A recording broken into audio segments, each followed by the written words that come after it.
Bonjour, bonjour, voici votre avant-dernier épisode de la saison. Soyez les bienvenus. Et comme nous le faisons régulièrement, je vous propose de suivre le calendrier liturgique pour évoquer aujourd'hui la fête Dieu. En quoi consiste cette célébration? Qui l'a inventée et quand? Qu'est-ce qu'on y fait exactement? Les réponses, c'est dans un instant, juste après notre micro-trottoir, évidemment. Ouais, une fête qui célèbre un Dieu en particulier, Dieu ou une fête sur les yeux, je sais pas. C'est une grosse fête représentant pour le catholicisme. La fête Dieu en soi ne m'évoque aucune fête en particulier. Après, si c'est la célébration de Dieu, bon, ça peut concerner toute fête religieuse.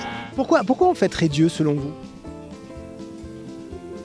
Parce qu'il aurait fait quelque chose, parce qu'il y aurait eu quelque chose de spécial qui se serait passé, ils n'auraient pas réussi à expliquer concrètement pourquoi, donc ils l'auraient attribué à Dieu, donc ils le célébreraient en remerciement pour ce qu'il aurait potentiellement fait. C'est le Père supérieur, c'est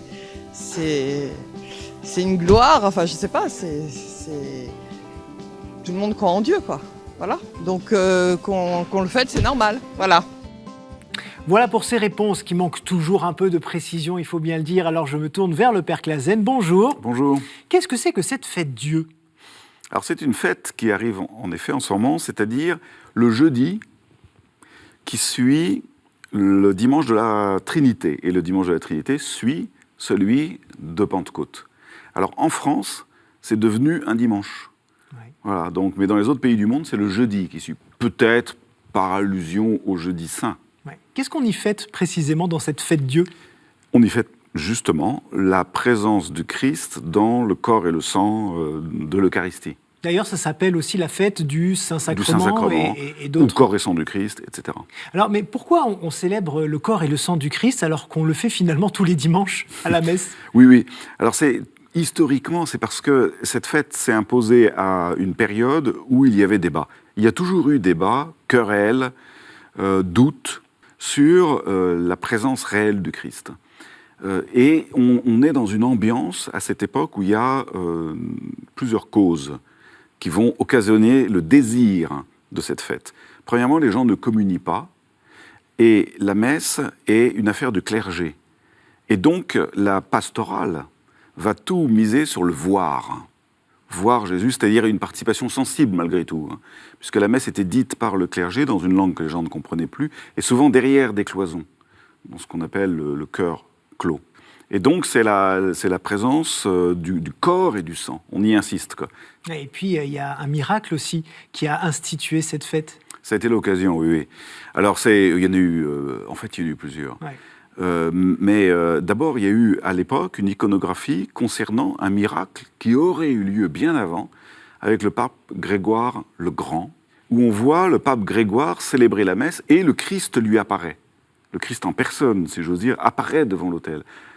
Donc c'est une iconographie qui prouve, on nous montre, on dit, regardez, même le pape lui-même, le grand pape Grégoire le Grand, même lui, on ne peut pas douter un seul instant, c'est vraiment le Christ. Et puis il y a eu plusieurs personnages, Juliette de Cornillon et Ève de Liège. Quel rôle elles ont joué là-dedans? Alors elles ont eu un rôle pour instituer la fête. C'est-à-dire elles avaient évidemment cette intuition qu'il fallait défendre cette cause de la présence réelle du Christ dans l'hostie, dans la coupe. Et elles se sont dit, rien de mieux qu'une fête populaire. Et donc elles ont insisté auprès de leur évêque, puis du pape, pour instaurer cette fête. Il a fallu beaucoup de temps. Il a fallu un autre miracle d'un gars qui s'appelait un prêtre, un saint prêtre qui avait des doutes sur la présence réelle, mais qui disait la messe, il était prêtre. Et donc il fait un pèlerinage en Italie, et là, il éprouve la présence réelle du Christ, même d'une manière sensible, puisqu'il lui est donné, c'est vraiment un miracle, de voir le sang dans l'hostie, quoi. Et alors, à un point tel que il arrête, à la fin de la messe, il replie le corporal et il va le montrer à l'évêque. Et l'évêque, en effet, dit « Ah bah oui, dis donc, c'est un miracle, évidemment, très, très probant. » Et c'est Urbain IV, 1264, qui institue officiellement. Donc c'est une fête qui remonte effectivement à très loin. Oui. Ouais. XIIIe siècle donc, hein. C'est le pape en question qui constate qu'en effet, qui constate la validité, la véracité de ce miracle. Alors concrètement, comment ça se passe une fête Dieu? On y fait quoi? Alors, on met une hostie consacrée dans un ostensoir le plus beau, le plus visible possible, puisqu'il s'agit de voir, et on fait une procession du Saint-Sacrement dans les rues, autour de l'église, ou jusqu'à un reposoir, où on le dépose pour la vénération populaire. Les enfants jettent des fleurs devant, enfin, etc. On chante évidemment beaucoup, et on processionne derrière le clergé. Merci beaucoup, Père Clasen, de nous avoir fait entrer comme ça dans les petits secrets de la fête Dieu ou fête du Saint-Sacrement, vous l'avez compris. Et puis merci à vous d'avoir suivi cette émission. Je vous donne rendez-vous évidemment la semaine prochaine pour la dernière. Oui, la dernière avant l'été. Alors soyez là. Ciao.